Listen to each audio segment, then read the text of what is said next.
石家庄赵云、驻马店袁绍、宝鸡的马超，如果将三国历史上的地名都改作现在的叫法，会发生什么样的故事？在陈寿的《三国志》中，战斗力排行第一的并非包头的吕布，温酒斩华雄的也并不是关羽，真正被誉为三国第一战斗力的，当属东吴的孙氏父子。本期视频就让我们按照时间的顺序，一口气看懂三国第一炮长孙坚的传奇一生。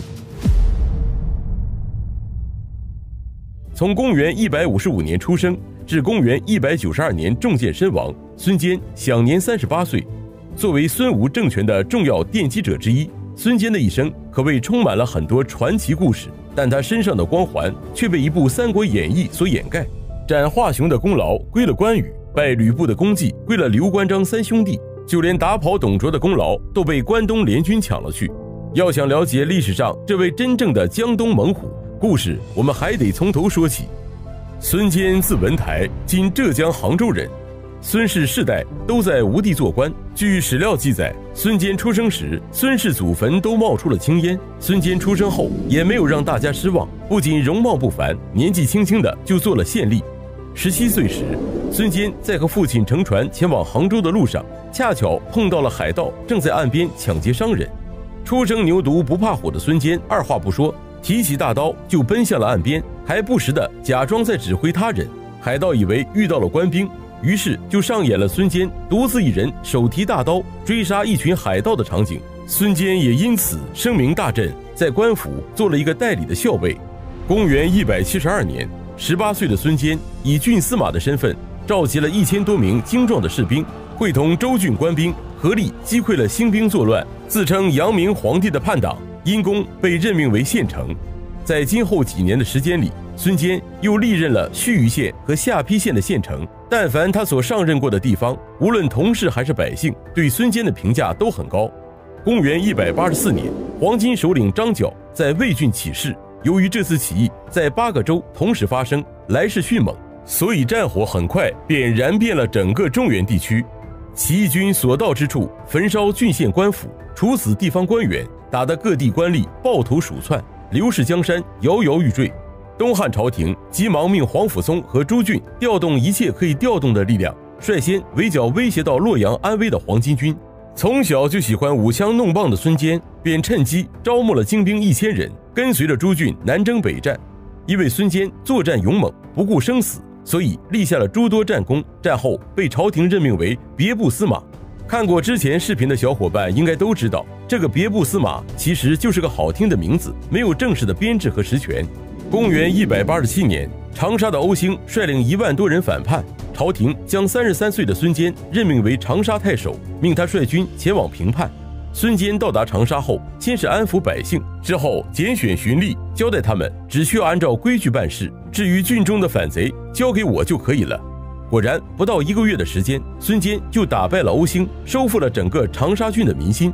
不仅如此，没打过瘾的孙坚在收拾完欧兴之后，还顺手平定了零陵、贵阳一带的起义。据吴录记载，当时敌人但凡听到孙坚的名号，皆闻风逃遁。孙坚也因战功被封为了乌程侯。2年后，汉灵帝驾崩，大将军何进与十常侍争权同归于尽。董卓趁机废少帝刘辩，改立陈留王刘协为帝，掌握朝中大权，在京城横行跋扈，恣意妄为，致使天下诸多州郡纷纷兴兵讨伐董卓。这种大事自然也少不了好战的孙坚。可孙坚刚起兵不久，就干了2件大事。一是行军到荆州时，杀了之前和自己有过节的荆州刺史王睿，之后在南阳杀掉了不肯为孙坚军队提供军粮的南阳太守张咨。从此以后，孙坚的部队无论走到哪里，想要什么就有什么。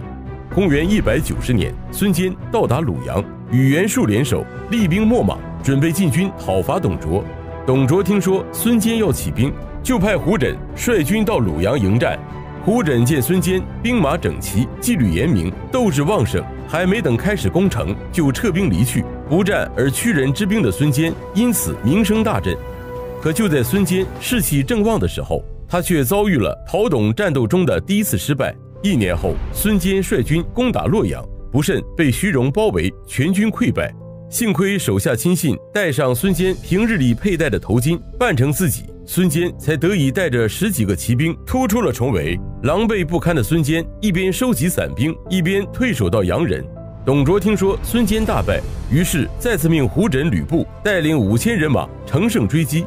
急功近利的胡轸没等部队得到充分的休息，就向孙坚发起了进攻，结果被孙坚击败，部下大将华雄也被孙坚斩杀。阳人一役使孙坚名声大起，威望更加的显著，这就遭到了小心眼袁术的嫉妒，于是袁术偷偷地断了孙坚的供给。军中无粮的孙坚立即跑到袁术面前评理，最终说服袁术为自己调拨军粮，讨董大业险些功败垂成。董卓得知胡轸战败后，亲自引兵与孙坚交战，结果再次遭到了孙坚的重创，只好留下吕布掩护，自己一溜烟地向西逃亡。之后，孙坚乘胜向洛阳发起了进攻，大败吕布之后，率军进入洛阳，并在一个偶然的机会得到了汉王朝的传国玉玺。在修复了被董卓挖掘的汉室陵墓后，孙坚引兵撤回了鲁阳。所以说，历史上华雄是被孙坚所斩，击败吕布，将董卓从洛阳赶到长安的也是孙坚。刘关张3人当时正在公孙瓒的手下讨生活，根本没有参与讨董的联军。当时除了孙坚在不断的与董卓作战之外，其余的关东群雄早已将自己前来的目的置之脑后，而是只顾着尔虞我诈、兼并割据。就连袁绍和袁术虽为兄弟，也免不了勾心斗角。孙坚军也是唯一一支数次与董卓军队进行正面交锋且取得大胜的军队。他的孤军奋战确实藐视天下的董卓如芒在背，仓皇西窜。反观曹操兵败汴水，袁绍则迟疑不进，最终讨董的大好形势在联军的互相猜忌下匆匆宣告结束。公元192年，袁术派孙坚征讨荆州，攻打刘表，与黄祖在樊城展开交战。孙坚依旧一路势不可挡，渡过汉水，包围了襄阳。刘表只好闭门不战，凭借着襄阳城的易守难攻，据险而守。即使到了宋朝时期，襄阳城这座孤城也独自抵挡了蒙古大军长达数年之久。可就在孙坚以为胜券在握的时候，却在一次追击黄祖的战斗中中了黄祖手下的一发暗箭，至此将星陨落。孙坚战死时，他的大儿子孙策18岁，而小儿子孙权只有11岁。孙坚的队伍在他侄儿孙贲的带领下投奔了袁术。3年后，他的儿子孙策将东渡长江，再续江东霸业，成为三国历史上第一个最有机会一统天下的少年英雄。